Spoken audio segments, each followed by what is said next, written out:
سیدنا حضرت ابی ہریرہ فرماتے ہیں کہ نبی کریم علیہ السلام نے فرمایا کہ جس گھر میں قرآن پڑھا جاتا ہے وہ گھر اپنے رہنے والوں پہ کشادہ ہو جاتا ہے۔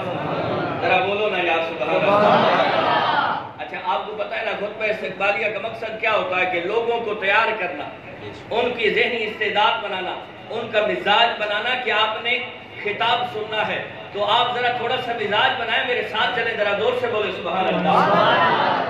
سیدنا حضرت ابی ہریرہ فرماتے ہیں کہ میرے مصطفیٰ کریم علیہ السلام نے فرمایا کہ جس گھر میں قرآن پڑھا جاتا ہے وہ گھر جیسا بھی ہو اپنے رہنے والوں پہ وسیع ہو جاتا ہے، کھلا ہو جاتا ہے، اور اس گھر میں بھلائی آ جاتی ہے، اس گھر سے شیطان نکل جاتے ہیں اور فرشتے آ جاتے ہیں۔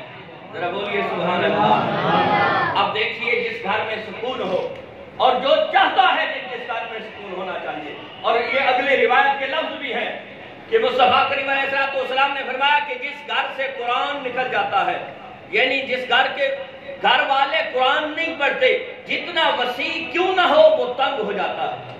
اب ہم اپنے گریبان کے اندر جھانکیں، اپنے محلے اور اپنے معاشرے کے اندر دیکھیں کہ بڑے بڑے گھر ہونے کے باوجود تنگ دستی ہے اور سکون قلبی نہیں ہے، دل کے اندر مطمئنی نہیں ہے۔ کیوں؟ وجہ کیا ہے کہ ہم نے دامن قرآن چھوڑ دیا ہے۔ اور مصطفیٰ کریم علیہ السلام فرماتے ہیں کہ جس گھر میں قرآن نہیں پڑھا جاتا وہ اپنے گھر والوں پہ تنگ ہو جاتا ہے، اس گھر سے بھلائی ختم ہو جاتی ہے، اس گھر سے فرشتے نکل جاتے ہیں اور شیطان آ جاتے ہیں۔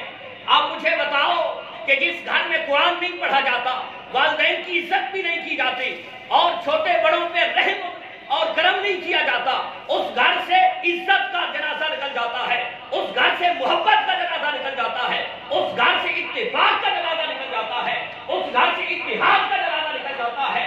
اس کی مین وجہ کیا ہے؟ مین ریزن کیا ہے؟ کہ ہم نے قرآن کے دامن کو چھوڑ دیا ہے۔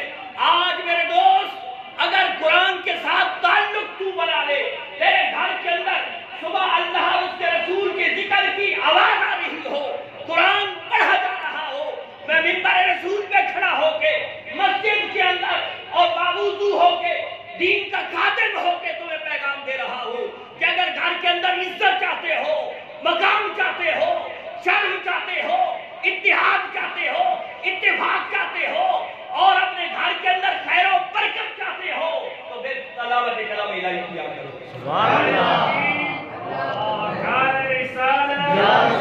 عظمت مصطفیٰ، عظمت قرآن، اور پھر اس سے بڑھ کر کیا ہو سکتا ہے؟ لوگ کہتے ہیں جی کہ